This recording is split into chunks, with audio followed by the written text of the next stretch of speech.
तो उधर आगरा की पहचान सिर्फ ताजमहल से नहीं, यहाँ के पेठे से भी है। इसका स्वाद दुनिया भर में मशहूर है, लेकिन अब इसी पेठे के कारोबार पर महंगाई की चोट पड़ रही है। चीनी के दाम बढ़ने से पेठा बनाने की लागत बढ़ गई है। असर कारीगरों से लगा करके दुकानदार ग्राहकों तक साफ दिख रहा है। आखिरकार चीनी की कीमत बढ़ने से पेठे का कारोबार कितना प्रभावित हुआ है, इसे लेकर एक खास रिपोर्ट देखिए।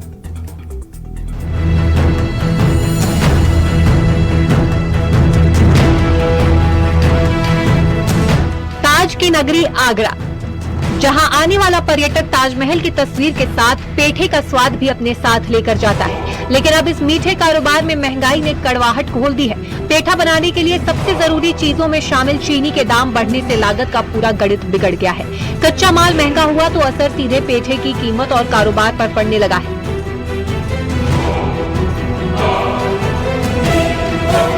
तो चीनी में आज उछाल जा रहा है। पहले 4500 रुपये थी, अब इस समय 62 साढ़े 62 रुपये।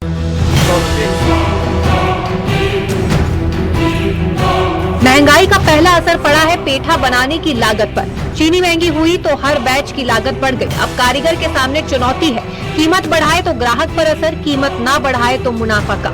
यानी पेठे की मिठास बरकरार रखने के लिए कारोबारियों को अब लागत का कड़वा हिसाब झेलना पड़ रहा है।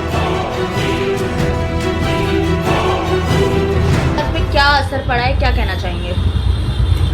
चीनी के रेट में थोड़ा बहुत तो असर पड़ेगा, अभी तो स्टार्टिंग हर चीज़ का फर्क मिठाई पे भी आएगा, पेठे पे भी आएगा। रेट बढ़ने से लेकिन सवाल सिर्फ लागत का नहीं है, सवाल है कि इस बढ़ी हुई लागत का बोझ आखिर कौन उठाएगा। पेठा दुकानदारों के सामने भी यही मुश्किल है। खरीद महंगी हुई है, लेकिन ग्राहक को अचानक बढ़ी कीमत बताना आसान नहीं, क्योंकि बाजार में ग्राहक कीमत को लेकर पहले ही सतर्क है। नहीं ले रहा पेठा, महंगा लग रहा तो समझाना पड़ रहा, चीनी महंगी हुई है, इतनी महंगी हुई है, लेकिन वो मानता नहीं है अपनी बात को। परसों रेट ले गया हूँ मैं, रेट ले गया हूँ अभी 8 दिन पहले। कस्टमर राजी नहीं होता लेने के लिए, तो काफी गिरावट आई है। और अब आते हैं उस ग्राहक पर जिसके लिए पेठा सिर्फ मिठाई नहीं बल्कि आगरा की पहचान है। ग्राहकों का कहना है कि अगर कीमत बढ़ती है तो खरीदारी पर असर पड़ना तय है। खासकर बाहर से आने वाले पर्यटकों और स्थानीय खरीदारों के लिए अब पेठे की कीमत भी जेब का हिसाब देकर तय करनी पड़ रही है। यानी एक तरफ बढ़ती चीनी की कीमत, दूसरी तरफ बढ़ती उत्पादन लागत और बीच में आगरा का पारंपरिक पेठा कारोबार। कारीगर लागत बचाने की कोशिश में है, दुकानदार बिक्री बचाने की कोशिश में और ग्राहक अपनी जेब।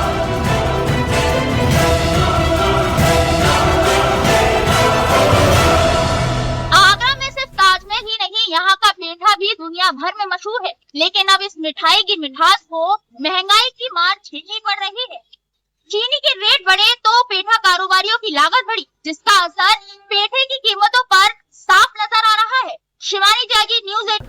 आज शुरुआत चीनी से करेंगे, क्योंकि चीनी की बढ़ी हुई कीमतों को लेकर ISMA यानी कि Indian sugar and bio energy manufacturers association की तरफ से बड़ा बयान सामने आया है। ISMA की ओर से यह कहा गया कि देश में चीनी की कोई कमी नहीं है।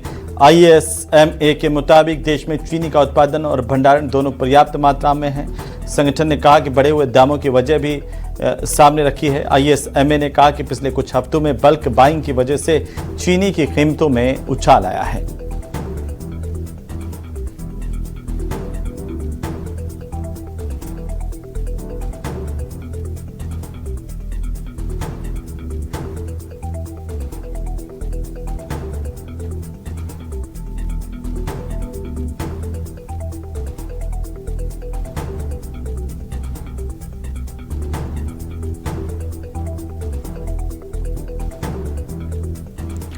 तो वहीं अर्थशास्त्री और दिल्ली विश्वविद्यालय की प्रोफेसर दीप्ति तनेजा ने चीनी के बढ़ते दामों पर कहा कि इसके लिए मौसम के प्रभाव के चलते उत्पादन पर असर और सही तरीके से सप्लाई ना होना प्रमुख वजह है।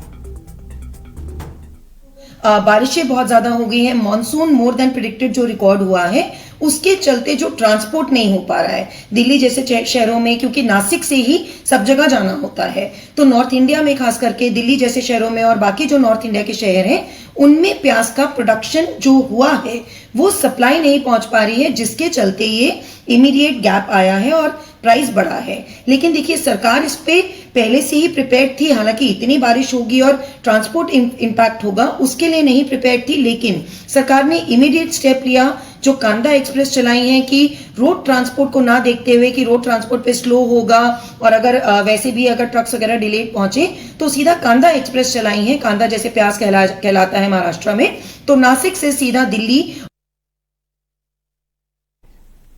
उधर जयपुर रेंज पुलिस ने सड़क दुर्घटनाओं पर लगाम लगाने के लिए ऑपरेशन सेफर रोड्स के तहत एक नई पहल शुरू की। पुलिस ने पिछले 3 साल में नेशनल और स्टेट हाईवे पर हुई दुर्घटनाओं, उनके स्पॉट का डेटा एक तैयार किया है। डेटा साइंस की मदद से दुर्घटना संभावित स्थलों का विश्लेषण कर खतरनाक स्थानों की पहचान की गई है। साथ ही इन दुर्घटनाओं संभावित इलाकों को गूगल मैप से जोड़ा गया है, जिससे वाहन चालकों को पहले ही अलर्ट मिल सकेगा। मैप पर इन स्थानों की जानकारी ट्रैफिक जाम की तरह यूजर्स को दिखाई जाएगी। जयपुर पुलिस रेंज की इस पूरी एक्सरसाइज पर न्यूज 18 राजस्थान ने बात की है रेंज आईजी राहुल प्रकाश से।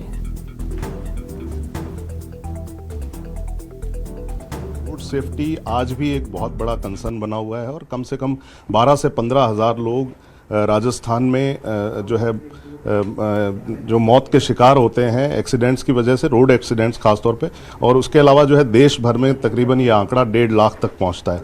तो इसके लिए अब पुलिस भी जो है एआई डेटा और जो है बाकी जो टेक्निकल चीज़ें हैं उनका सहारा लेने लगी है और अभी जो है गूगल मैप्स के साथ जो है पुलिस ने जो है टाई अप किया है ताकि लोगों को ये पता लग सके कि कहाँ एक्सीडेंट प्रोन एरिया है। तो किस तरह की ये बात है जानेंगे Jaipur range IG IPS Rahul Prakash से। सर, ये किस तरह का जो है इंटरवेंशन किया गया है? हमारे डीजीपी सर लगातार चूँकि रोड सेफ्टी को लेकर के कुछ नया करने के लिए हमें प्रोत्साहित करते रहते हैं। इसी क्रम में हम लोगों ने पहले क्यूआर कोड जारी किया था जिसमें कि पूरे जयपुर रेंज के जो एक्सीडेंट प्रोन एरियाज थे उनको गूगल मैप के ऊपर डिपिक्ट किया था और आप खोल के देखेंगे तो आपको पता चल जाएगा कहाँ कहाँ पे ब्लैक स्पॉट्स हैं।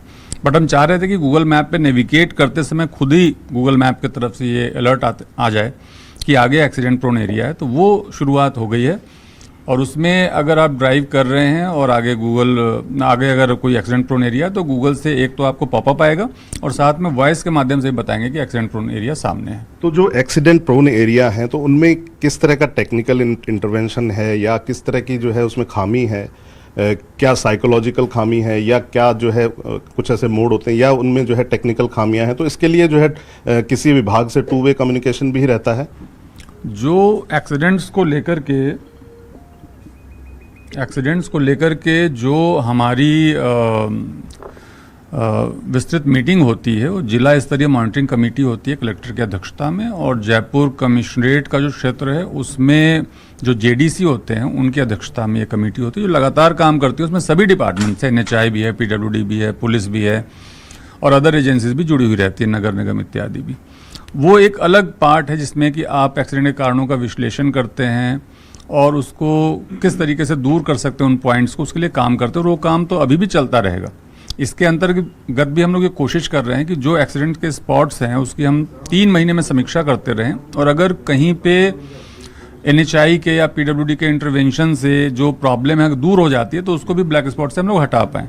सर, इसको एक साइकोलॉजिकल चीज़ से जोड़ना चाहूँगा कि बहुत ऐसे स्पॉट आने से बहुत देर पहले ऐसे निर्देश भी होते हैं, ऐसे संकेतक होते हैं जिन पे लिखा रहता है कि एक्सीडेंट प्रोन एरिया आ रहा है तो आप धीरे चलें। लेकिन जो है साइकोलॉजी कई बार ऐसी देखी गई है कि उनको भी नज़रअंदाज करते हैं। तो इस तरह की जो है जो रैश ड्राइविंग, तेज़ ड्राइविंग, जो स्पीड में जो ड्राइविंग करते हैं उनके लिए क्या कहेंगे? वो बोर्ड ज़रूर लगे होते हैं लेकिन कई बार या तो नज़रों से चूक जाते हैं उसको और जैसा आप कह रहे हैं कई बार शायद ध्यान भी नहीं देते। लेकिन अगर आप गूगल मैप पे नेविगेट कर रहे हैं और अगर गूगल मैप पे नेविगेट करते समय कोई सामने से बोल रहा है आपको कि ये एक्सीडेंट प्रोन एरिया शुरू होने वाला है, 100 मीटर तक रहेगा या 50 मीटर तक रहेगा, उसका मैं मानता हूँ कि साइकोलॉजिकल असर अलग आएगा। लोगों को हाईवे पर नेविगेट करते हुए ये पता चल सके कि आगे जो स्पॉट आ रहा है